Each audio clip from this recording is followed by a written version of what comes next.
Looking for the perfect hidden gem for your next night out? Welcome to Almost on the Lake, where the food is delicious. The service is top-notch.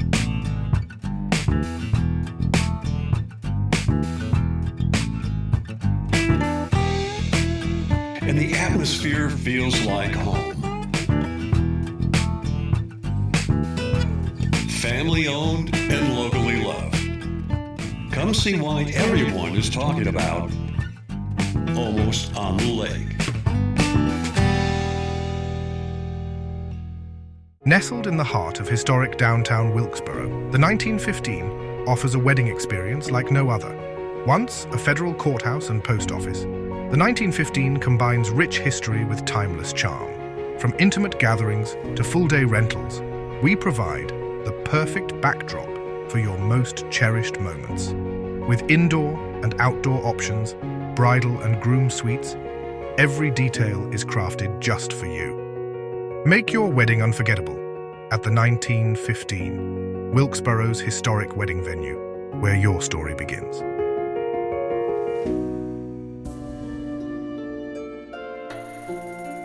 Closed captions for this episode of Life in Wilkes is brought to you by Deal Insurance Agency in Wilkesboro, an award-winning, experienced, family-owned and operated agency with service and coverage that goes above and beyond expectations. Join us on a captivating journey as we explore the charm, history, and vibrant culture of Wilkes County. Discover the hidden gems, inspiring stories, and remarkable people that make Wilkes a place worth knowing and celebrating. Join us now and experience the unique essence of life in Wilkes. Good morning, Robert Morgan. How are you, sir? I'm fine. Did you sleep well last night? I did.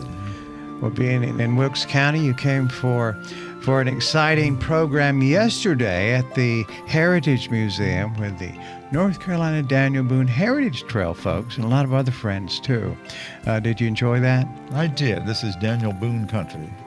Really, the Yadkin area is where Right. he got started as a hunter Right. and trapper and began to be famous. It was really here that he established his reputation as a marksman, hunter, and explorer.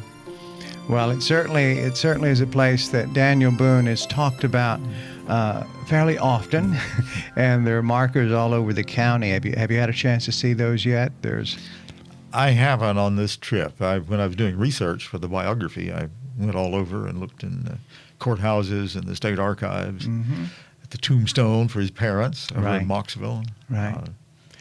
Well, we've got there were two different marker programs. One that was like the Daniel Boone Highway, and the others came 20 years or so after that with another group, and they began to erect these monuments that were most of them were in the shape of an arrowhead. So we'll make sure that we put pictures of those that we have in this show. So when you watch this, you'll be able to at least have that frame of reference. Did you have a sense that, and I'm gonna get to your bit of your background in a moment, but before we do that, and since yesterday's so fresh on both of our minds, when you're sitting in a room and you're talking to people and you're autographing books for people that you know that they know quite a bit about Daniel Boone already because of where they are. So like here in North Carolina, this particular part of North Carolina, or when you go to Missouri, things that you talked about yesterday, we'll talk about now too. Are those rooms just a little bit different, knowing that people know a lot about Boone already? It's special, yes, because I've often given lectures about Boone in places where he was new. They were just beginning to learn who he was. I have talked to people who believed he never existed. He was just a folkloric figure like Paul Bunyan, something. Right. And it's always a lot of fun to tell him this is a real person.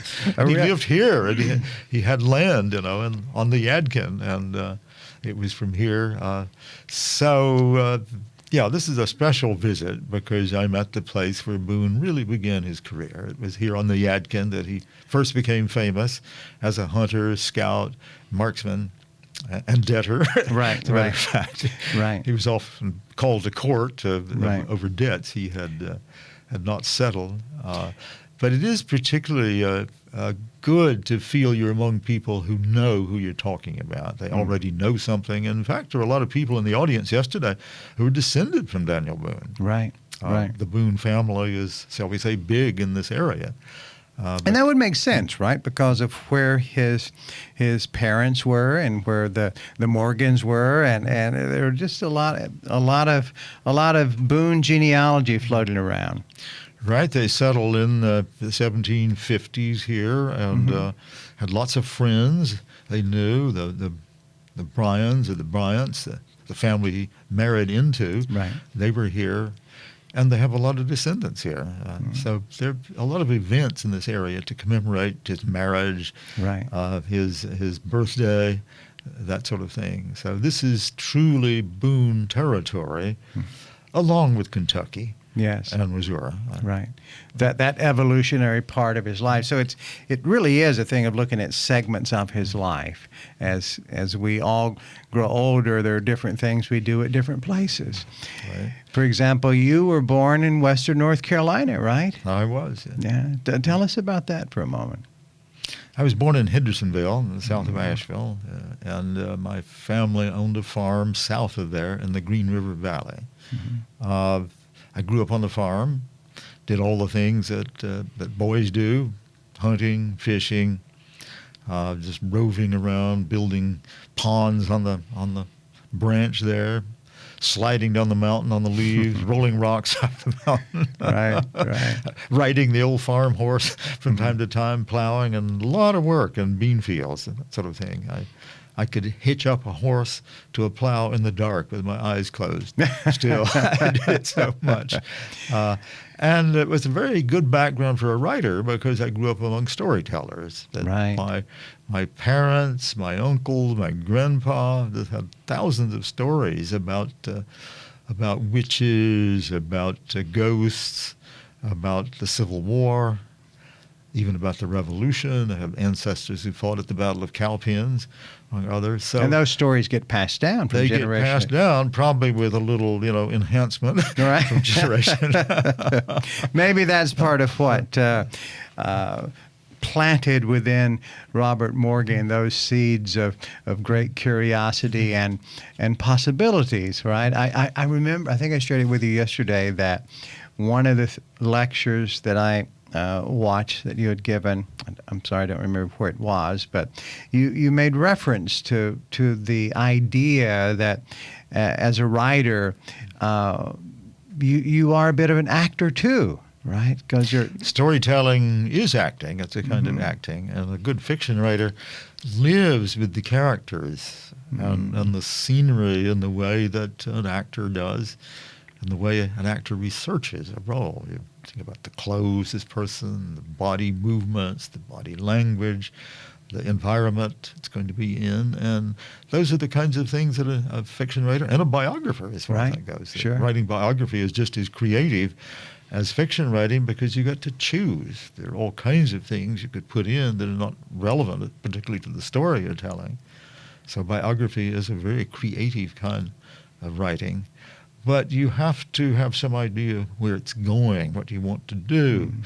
You can write a novel. There are 1,000 things you could do, but you have to have some idea what you're working toward. And the same is true in biography. What are the important scenes? What are the important events in Daniel Boone's life that you're working toward? You want to see how he prepared for that. And each author has that responsibility to make those decisions on how that story is coming to life for them as they relate to it, because your book of Boone is masterfully written. It's just great storytelling. But there are other people that have written books of Boone, and they may go into different areas and deal with other types of facts. This project for you, though, wasn't, from what I understand, was long in making. So you started your research, and then over time it fully developed, right? Yes, years and years ago, before I wrote the book on Boone, I was interested in researching his life and that period in Western North Carolina, and maybe writing a long poem about him. So I did a good bit of research, but it just didn't work out. I don't know why. I didn't get the voice right or something. Right. That I can write a book once I hear the voice of narration, the way I want the story told.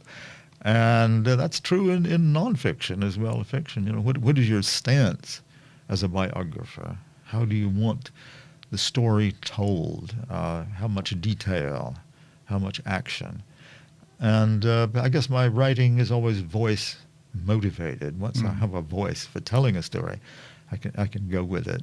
But I wasn't ready to tell the story of Boone in my 30s. Right. I needed to know more and do more research and maybe just mature. As an individual, right? As a person, yes. Right. I just needed to know more about myself, about life, about the environment I was writing about.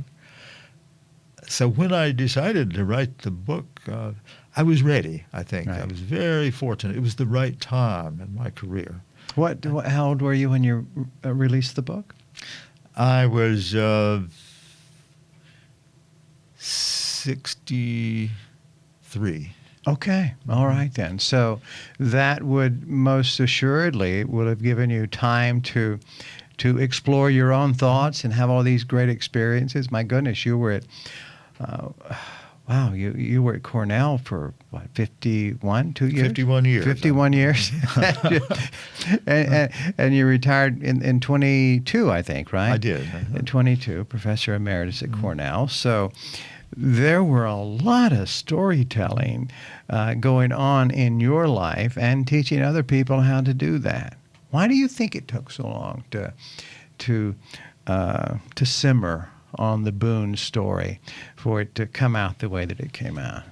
A good biography requires a lot of knowledge about different things. Certainly history. You've got to do the research. You've got to get a sense of the history of North Carolina, of Kentucky, Missouri, the Revolution, that sort of thing. And it was after I had done the research for a novel called Brave Enemies, set in western North Carolina in the Revolution, that I then went back to the Boone story. I felt I was ready. I had absorbed the sense of North Carolina in that period as a very chaotic place, Right. great turmoil. Some were loyalists, some were revolutionaries, some didn't care. It's a very dangerous place. And I began to think about Boone in that time, the time of the regulators. Oh, sure. But I'd also written several novels, and I knew more about storytelling, how you shape a story, how you write dialogue, how you build a scene, how you maintain the tension of the story and the expectation of the reader that something's going to happen. I had learned from writing poetry a good deal about precision of language and concision, getting rid of all the extra words, and the use of language to imply rather than state, that you can create a lot of power if you don't say something but you imply it, that the reader gets the idea, has the association. So it's allowing the reader to have those, what I like to call in a very simplistic way, those aha moments. They're like, oh, I see, I wonder, Right, the thing that you hadn't thought of, but you didn't see it. This is what I call peripheral vision in writing and reading. It's the thing that's there, Right. but you don't see it because you're looking straight ahead, and then at some point say, oh, that's what it's right. about. Yeah. In a sense, the model is detective writing, that there is, something bad, there's a corpse, something's off balance, and the reader doesn't see the clue, but they keep reading, and suddenly it comes into place. Right. And why didn't I see that before? It was there. Had I really looked, I might have seen that. And that's true in some ways of all writing. Yes. You have to have a surprise in every paragraph. That good writing is about surprises, whether it's a selection of a word that was unusual, of the detail, if writing goes the way you expect it and there's no surprise, it's probably going to bore you. Right. You can see, it's called, to me, that's linear writing. Right. I was once a math major, and I think of terms like quadratic and exponential, the thing that curves, the thing that swerves, you can't predict where it's going. Mm. Did those experiences that you've had, not only growing up, but in your pursuit of education and learning so many different disciplines, because you, as a writer, and what you ended up doing at Cornell, you had done lots of other things before then. And did those particular type of experiences give you an edge that maybe others might not have because of just the way you think? Well, I think any writer uses what he or she has. Right. Whatever experience, what you know, you use it with the imagination. So somebody who, let's say, has been in the military for a long time, has all that experience of serving, and they can write about that. You know, they firsthand, they know, they've been to Iraq or somewhere. If you have been, studying science, you're going to use that. I mean, one of my books of poetry is called Dark Energy. Yeah. I Right. have poems called Neutrino, Field Theory, things like that. So my study of science and mathematics has been useful. The storytelling, I grew up, when I was, 5, 6, 7 years old, I was listening to my dad, who was a great storyteller, talking about stories that his grandpa had told him. His grandpa had served in the Confederate Army and been a prisoner at Elmira Prison, this terrible prison called by the Southerners Hellmire. And lots of stories, of being starved, catching rats to eat, birds, trading blankets for 4 cents, that kind of thing. It's very vivid stuff. And so when you heard those stories as a younger boy, were they? Did you relate to those as being real stories, or did you just imagine there were folk tales, or did you feel that they were real? Oh yeah, a good storyteller never says, "Let me tell you a folk tale." Right, he says there was a couple out there named Parrish, right. and they got married, and the man built a cabin out on the side of the mountain over a rock that was a perfect hearth. He didn't know that a nest of rattlesnakes were sleeping through the winter under that rock. Right. And, they built a fire on the wedding night, and so all these rattlesnakes came out and bit the man, and the woman had to stay on the bed for 4 days until somebody rescued her. Well, I mean, my grandpa didn't say, now this is an old folk tale from Scotland. Not from Right. Ireland. There are no snakes Right. in Ireland. Right. And, we were sitting there before bedtime terrified, but a good storyteller never says, I'll tell you a folk tale. Right. This is real. I mean, the Parishes went out there and they built a cabin. So you grew up hearing these stories, never with an introduction. It's just you heard the stories. So in your mind, you were feeling that this was something real that was going on. Absolutely terrifying. My grandpa would tell stories that would keep us awake at night. He loved it. I mean, his father went off to mill one day up on top of the mountain, Cicero Mountain, and he usually when he came home he would bring something from the store. There might be some candy or something, and as well as cornmeal had been ground, and it was a steep mountain. Didn't take a horse down. He carried them on his back coming up, and they were sitting on the gap, the rails of the milk gap, waiting for him to come back, and suddenly they saw him coming, except he was dressed in a fine suit of clothes. He'd worn overalls, I guess, when he went, and came closer, and they dropped off the rails to go greet him, and when they looked, he was gone. Wow. And a few minutes later, he came. They saw him coming, and he was dressed as he had been when he left. And the next week, he was churning on the porch, and he fell over dead. And he wore a suit as the corpse. So, the foretelling of his death.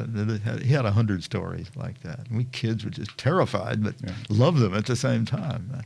That had to have had an impact on your storytelling and your writing as the years passed. You had to have drawn on that because you not only had the experience of getting that from your own family, but I would imagine as you would do research about Boone or whatever the subject matter is, you would hear other people share stories with you. And would there be those familiar feelings that you remember from your grandfather, your father telling you stories that now as you're older and you're trying to capture some facts, you find yourself, oh, that's a great story, but did that really happen? Did you have those moments? No, what I was so impressed with was the timing, the pacing, of storytelling, the shaping of it that I acquired from many sources, including the Bible and listening to preachers and that sort of thing. How you shape language, and the timing is everything, and humor, telling jokes, and then building up the tension of a ghost story. And just imagining as you're writing, you're saying it to somebody, just like here talking to you. How is that? How will the person I'm talking to respond? If there's an audience, how are they going to respond? And can I elicit some feeling and emotion? Is this going to hold their attention? Right. That's a good thing. Are you building up drama? Here's a question for you about Boone. And as I think I shared with you that I've read the book several times, but I've also listened to it on Audible, which has been great because in past years I would travel an enormous amount and I would listen to these books. And I was fascinated about the attention to detail with the Native American stories, with the Indians that Boone would come into contact with, and how that became his second family. I felt that. I said, well, they've become family to him. And I mean, how was that research for you? How did you capture the feelings that Boone had? Because they certainly seemed to be strong. I've always been interested in Indians, Native Americans, since I was a kid, finding arrowheads in the field and spearheads and pieces of pottery, that sort of thing. And I was aware that the Cherokees had been there. It might be our land, but it had been their land, and it was kind of haunted by them. And they had names for everything, and you know, my dad, you know, once said, you know, that the sound of a waterfall, you know, is Indians talking, you know, it's in a Cherokee vocabulary, so to speak. So I was interested in Indians from the time I was a kid, really, and try to humanize them. You know, they're not just savages. These are complex people. They can be really bad. They're torturing of people. It's a terrible thing. On the other hand, they can be very warm and human. And as I said yesterday, their sense of identity is, is likeness, and the Western sense of identity is difference. You define one thing, they're that and this and that. You separate it. And their idea is metaphoric, that one thing is like another. Shelley talks about that the analytical mind sees differences, right, and the poetic imagination sees likeness, the way people are alike. When did that idea really become alive within you as a creative writer, and then in your 60s as you did the Boone Project? I mean, how early did that start within you to have that opportunity to have the impact on your career and then your students? I think the most important thing that happened to me is, in terms of imagination, is in my early teens, I became very interested in music. And studied piano, and actually, thought maybe I could be a composer, and I could write something as grand as the mountain across the river, or something. I didn't have the talent really to be a pianist or a composer, but I love music, and the music led me, I think, to language, and a sense of language as music, and the form of music, the tension, the build-up, the dialogue of music. If you study classical music and the way you build a sonata, orchestra, that sort of thing. And it was from there that I began to read poetry and fiction, and was just absolutely swept away there was a bookmobile that came to Green River Church every first Monday of the month. And I went out to that and got Thomas Wolfe's The Comeward Angel and Dickens' Oliver Twist. One day I went out and there was this huge book on the shelf called War and Peace. I had seen that in the Sears and Roebuck catalog, and said it was the greatest novel ever written. So I figured maybe that's the one I want to read. That's right. You're the best one, right? And I took it home, and it was a little hard going at first. And then I just fell in love with it. Not just the story, but the philosophical passages of Tolstoy's theories of history, the philosophy of history, about the Napoleonic era. And I just, it was the first book I ever got to the end and then went back to the first page and started reading it again. Wow. For a country boy, I mean, there are these great scenes of ballrooms and these beautiful women in their gowns and the hunting scenes going across the steppe, chasing wolves and things, and the battle scenes. Tolstoy was really the first great writer who wrote realistically about warfare. Before that, warfare was a heroic thing. He wrote heroic poems about war. And Stendhal, the French writer, began it in the passage on Waterloo in the Charterhouse of Parma. But Tolstoy picked that up when he's very young, writing about the Crimean War and stuff. And by the time he got to War and Peace, I mean, he was a master at describing the confusion, the fact that nobody knows what's going on, sort of, except Napoleon. Right. He always knew what was going on.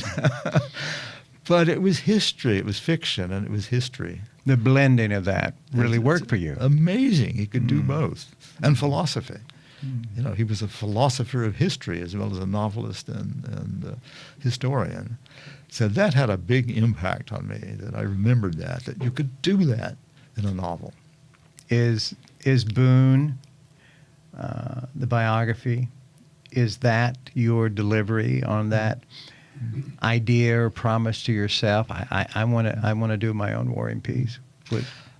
Probably there's an influence there that that you can actually do in language, that sort of portrayal of warfare and of moving people, this movement, historical movement, this big movement to the west, the English-speaking people crossing the mountains into Kentucky and then into Ohio and then to the Mississippi eventually. And it's so significant. I mean, you have this place in North Carolina where it really began. This was the staging ground, the jump-off place, and Boone was leading it. He found Cumberland Gap and opened it and wrote Boone's. He really opened Boone's Trace, it's called, into the Cherokee country. And you visited many of these places in your early research, right? I did. I didn't visit all of them, but I made 12 trips to Kentucky to find all the places he had lived, the forts, and came here to the Yadkin to look at the places I knew about. It's a tricky thing to visit places when they're so changed. Right. Because the place has to exist in your imagination and in your language. So it doesn't always help to visit a place that's been so altered that it's unrecognizable in historic terms. So did you make a note on that? At the end of the day, okay, I've been here. It's so changed and undifferent from what it would have been that I have nothing. Or were there moments of when you sat there, when people weren't all around you, and just imagined his life there and what it must have been like? You have to imagine intensely the way this looked at a certain time, based on the records, on everything you know, the diaries or whatever, and ignore what you've seen. Was at McDonald's right down there, right, and get up there in the mountains above the Big Sandy in Kentucky and realize that this was completely wild, and they were living communally and eating out of a kind of a tray, a dough board with pieces of cane as the forks and with a butcher knife in their hand to cut the meat. And it is exactly like fiction writing. I mean, you visualize this. You know something about it, but you can't possibly know all the details about the way they felt. And so you have to just put yourself like an actor into this and try to see what comes. So you imagine visually. I would imagine that in that process, you're also imagining how they felt, what that was like. I mean, my goodness, if you're thinking about cutting a trail, I mean, the only thing that had been on it were deer and the buffalo and the bear, and now you've got to create a trail to go west to something that you have no idea what you're going to see there as well. One of the happy moments in writing Boone was to realize the elation he and Rebecca felt when they were moving on. There were debts, there had been quarrels with people, and several times they just picked up and went. And I think I did that best describing the way they felt in 1799 to be going to Missouri. He had lost all of his land in Kentucky. Lawyers had taken it. He was broke. He really just didn't have anything in Kentucky to keep him there. And suddenly he was invited by the Spanish government, offering him a great tract of land. So he and his family and his brother Squire and many other friends went to the mouth of the Big Sandy in Kentucky on the Ohio River, and they cut 2 huge poplar trees that were more than 6 feet through the base, and they dug out canoes with those, chopping and burning. They burned out to some extent, and loaded all the stuff they were taking with them onto those. And Boone and the men drove the cattle and horses, and the women and some of the men steered those big dugout canoes down the Ohio River and then up the Mississippi. So it was fun. They're giving away some things. Yeah. They can't take everything. And they're deciding what is necessary. And I really enjoyed trying to get in the mind of that absolute happiness to be moving on, the expectation. The and they energy. did that on the Yadkin. They did Right. it, off of Watauga. They did it several times in Kentucky. Were you wowed at that in those creative moments and seeing in your mind, imagining what this was like? Was that something that in being amazed by it, it's easy to see, I can feel their excitement and energy. But then that practicality of doing all of that, okay, we have to make our own canoes. We have to make everything. We have to create a path. We have to do all of these things. The heaviness of that part of it as well, was that something that played a part into your storytelling? Oh, that was part of the fun of it. How would they do it? Yeah, what would you do? What did they have to do? Right. And building those canoes was part of it. Leaving the Yadkin was using pack horses or pack mules. There are no roads. They have to take horses and mules, and also driving cattle and sheep sometimes. When they left here to go to Kentucky in 1779, one of the Bryants, I guess the brother of Rebecca, I think he had 16 horses loaded with stuff. Right. And there were other people who went on foot. They didn't have anything. They had a horse, and they just had a bag on their back, I suppose. This great, entourage with Boone to go back to Kentucky. So you think about those details. A novelist and a biographer wants to, how was it done? How did it look? What did it feel like? What would you take? What did they have? And we know that Boone took a lot of cornmeal. Right. They could make cornbread Sure. to live on, and of course they took all the ammo they could get and their rifles. But how did the women? What did the women take? The children. What did the babies ride? They rode in the panniers on the pack horses often. It's a great painting by Caleb Bingham, I believe, with Daniel Boone entering Kentucky, and Rebecca's riding on the horse. He's leading it. Yeah, that's so that's part of the fun of writing. You know, and that's the great visual aspect of imagining. And it would have been in that very simplistic term. I mean, it's just not like it is now. Were you taken also by the fact that as you put the chronological calendar together, you know, the timing of this, was there a moment when you're putting all this information together, you know the story from this person, that person, but then you just sat down having your coffee or whatever you're having to drink, and you say, wow, and you start looking at the dates, and you're like, well, that just hadn't been that long ago. Yes, you know, 2 or 3 lifetimes. Right. You know, you get back to the War of 1812. Right. The hardest part to write for me was the period when Boone was most affluent, when he was up at Limestone, and he was becoming a trader in a big way.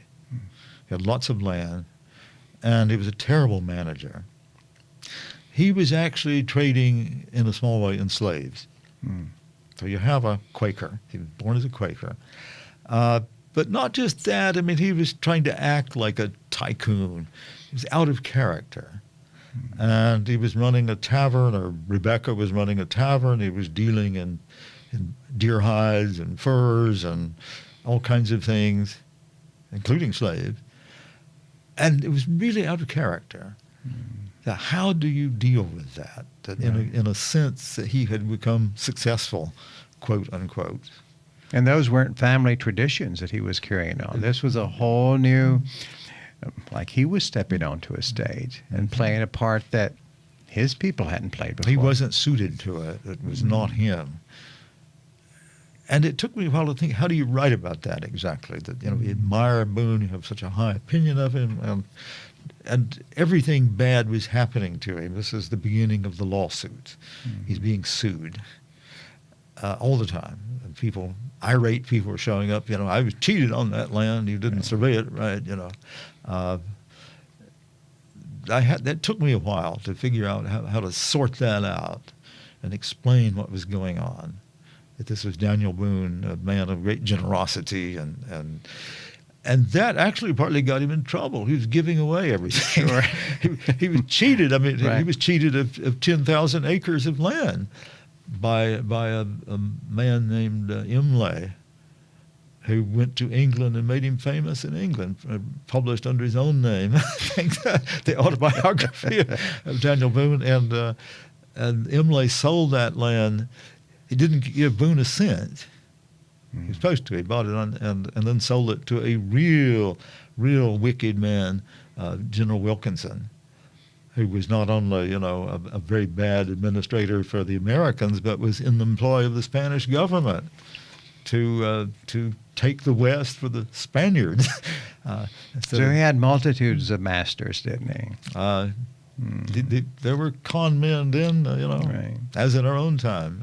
Do you think when that part of Boone's life, that rougher moment of where he was stepping into an element, being something that he really did not have your advantage of having some good education in those particular areas, and few would have at that time, but when he began to go to the next phase of his life, so once that was behind him, and he moved on to the next phase of his life, do you sense that there was a bit more peace there, or do you from your writing, there seems to me there was moments of that, but then it was somewhat troubled to the very end, though, wasn't it?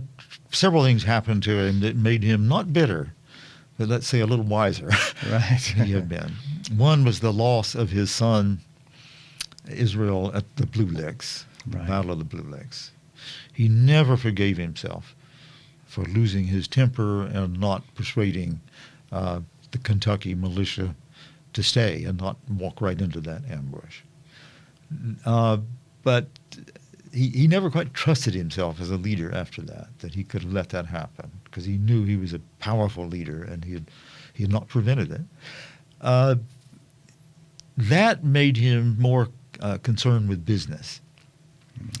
His kind of cynicism I think. And by the late 1780s, he was wheeling and dealing in land and whiskey and furs and prisoners. He got a job trading prisoners with the Indians because he knew the Shawnees and other. He went up to where he had been born to visit relatives. And the records are that he had very little to say. Rebecca was very cheerful and talkative about their problems and everything. And I think that's where the great change happened. As I say in the book, he realized he had made a fool of himself. He was a frontiersman, he was a woodsman, he was a hunter who shared everything he had. He always did. And that he better rein himself in. That he'd gotten away from his best self. And that's the great change toward the end of his life. He never had the elan he had when he was young. But he enjoyed lots of things after that, particularly after he went to Missouri. He didn't give up. He was a person of great character and strength. But he was a different person when he gave up that business at Limestone and he moved up to Point Pleasant, where he had a little store where he sold supplies to trappers and hunters, that kind of thing. And he gave that up and then moved way up the Kanawha River to a cabin close to present-day Charleston, probably. And he lived there for a while, and then he was absolutely broke. He had no money whatsoever, and moved back to Kentucky to live in a cabin owned by his son. And it was from there they did the bear hunting at the head of the Big Sandy. And he was broke and humble because nobody would hire him. The governor of Kentucky refused to give him the contract for rebuilding the road into Kentucky. And then suddenly the Spanish government invited him to Missouri. Right. And there were still Indians in Missouri. His relatives, his Shawnee relatives, were there. So family. His family, and many of his white family went with him, by the way. Squire, his brother, went with him. One of the things I did that no other Boone biographer I know has done is I spent some time looking at anthropologists' research on the Shawnees. And I learned a lot that I didn't know before. Other biographers have tended to sort of pass over that he was, adopted by Blackfish, and he lived there for 4 months. But what was the religion of the Shawnees? What was the history of the Shawnees? What were their marriage practices? How did they dress? What did they worship? And that was really useful to me to get a sense of his life with the Shawnees and with their attitude toward him. It seems to me like in all the history that I've looked at around Boone is that was an important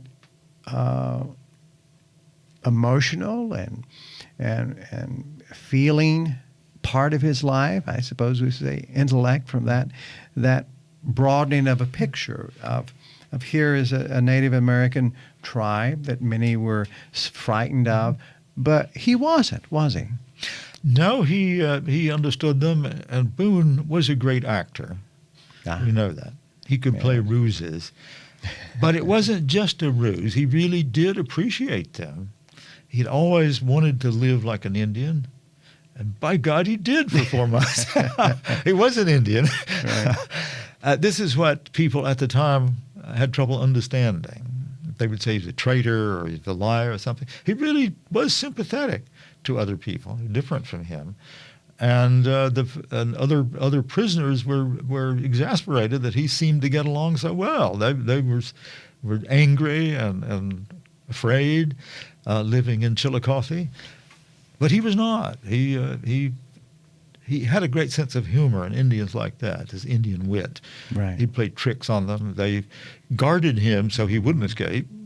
He'd been adopted, but they're afraid he would leave for his white family, and he once took all the bullets out of their rifles and pretended to be escaping, and they were trying to shoot him.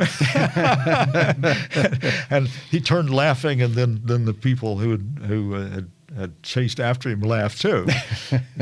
He understood Indian wit, and could get along with him. I think that's why maybe Rebecca was so angry that he had been living and maybe had a Shawnee wife. He said he had, and actually it would have been required of him that a hunter among almost any of the native tribes who didn't take a wife would be laughed at.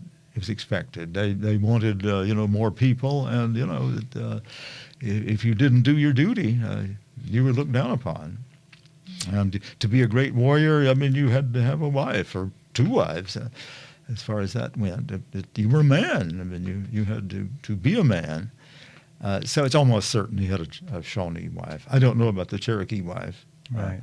When you were doing the research on that, and as you're writing the words in this book, were there moments in your writing time of where you would just stop in your great acting role that you're playing now, and you're being part of this story?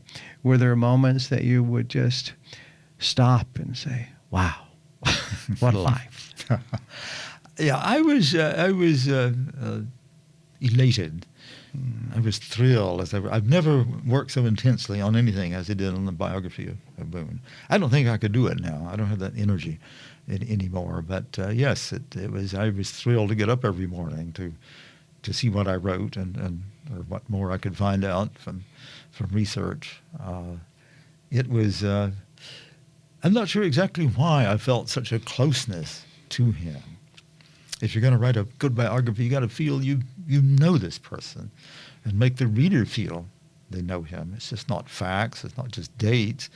It's not just describing a place. It's have a sense of who this was, and how would you play him if you were acting it. How it wouldn't be Bess Parker probably. No. He was a very complex person, and often I think daunted, but then got himself back.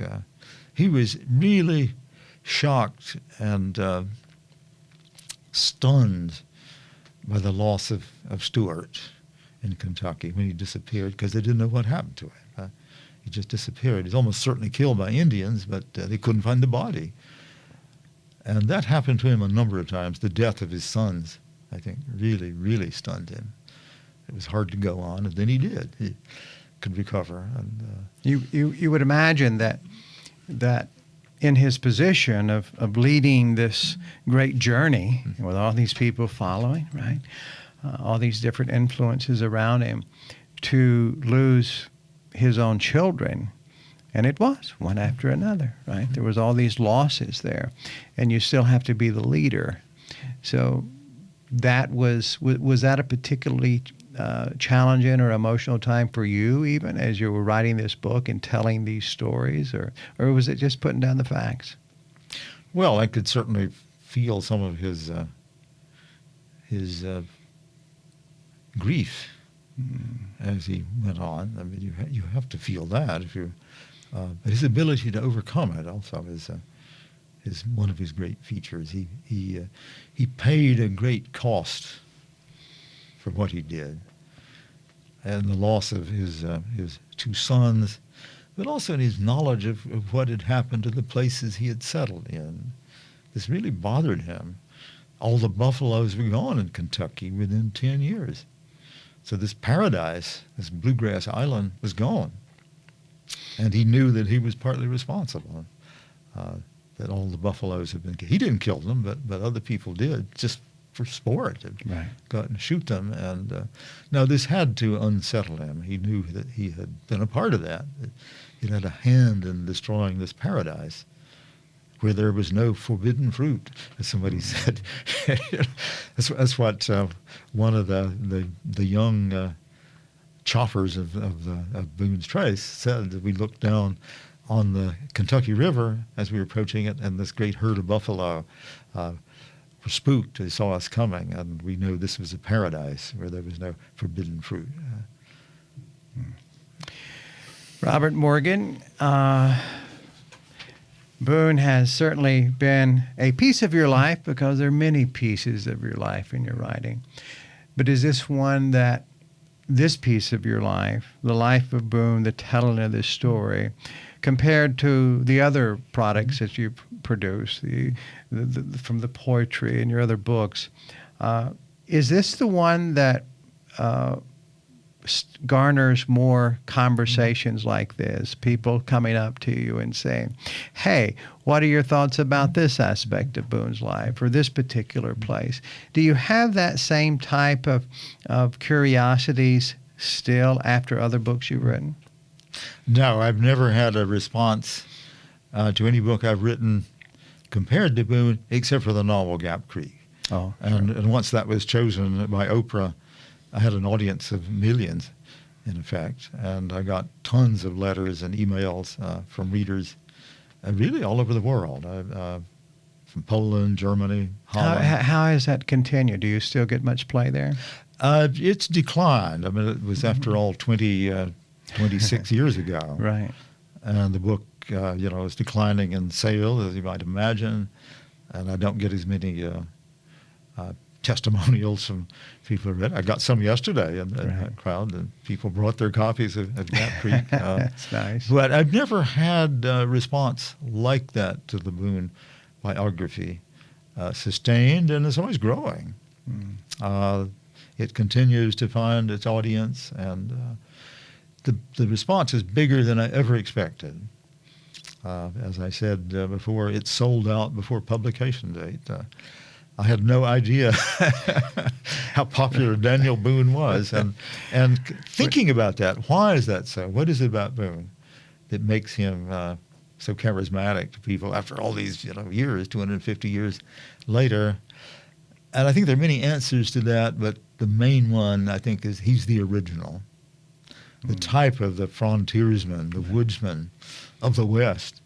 Is so much a part of American culture. I mean, you could go to anywhere, Mongolia, and people would know about cowboys, and David Crockett and probably Daniel Boone. This goes from Boone to Buffalo Bill, sort of. So it's so much a part of American culture, in good ways and bad ways. Sure. That we like to think of ourselves as people who have that connection to forests and land and guns and things. So you have this contradiction of people imagining this close connection to someone like Daniel Boone living in the suburbs or very dangerous places, a land that's very, very different. And yet it's so much a part of the ethos and the sense of identity of Americans. So I think that's a part of it, that he is the original. And that won't change. I mean, he is. The Carsons, the Crockett's, and all the others are the descendants of that.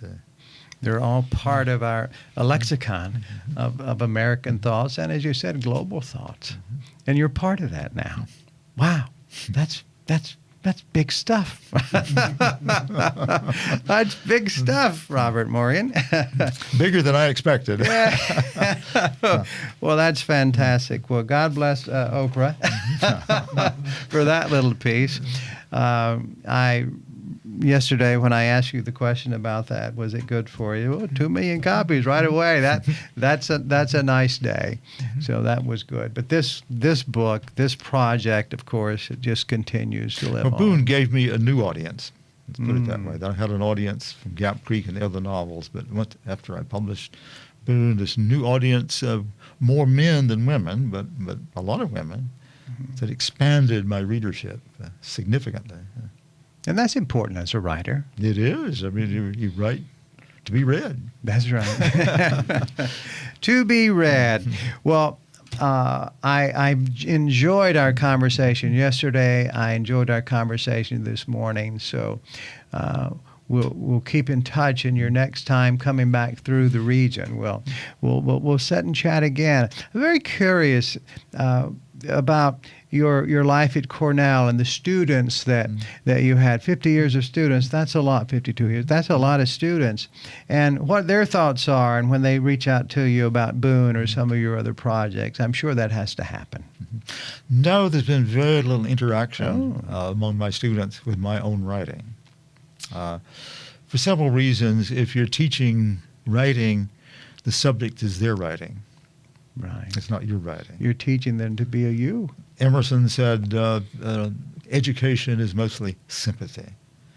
And there are writers who essentially want to teach their writing to students, and that's rarely really successful in bringing out the best in your students. And the students I taught at Cornell when I came there were mostly from the New York City area, and had their own stories. So I'd done very little in my own writing among my students. Oprah blew my cover. I mean, they knew I was a writer once I was on television. Right. But as I said yesterday, many of my best students in the past 25 years have been Asian.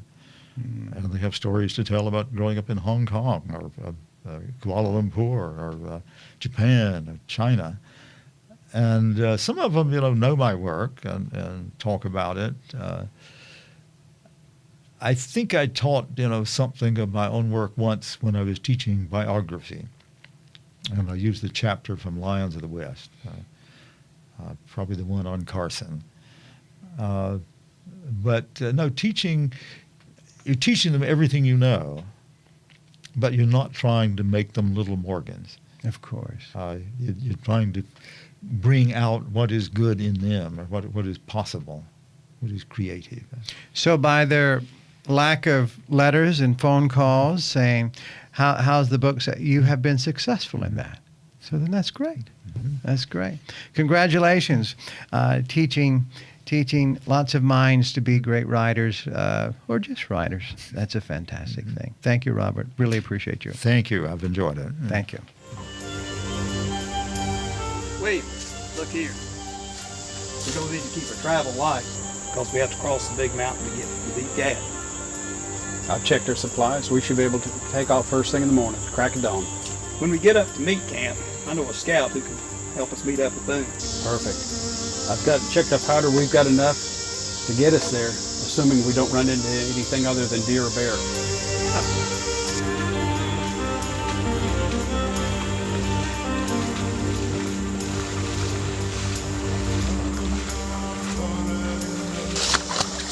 Looks like Boone and his men crossed here about 2 days ago. Looks like they were chasing a herd of deer. They crossed right over there. We'll catch up with them. We can hurry up. Yep.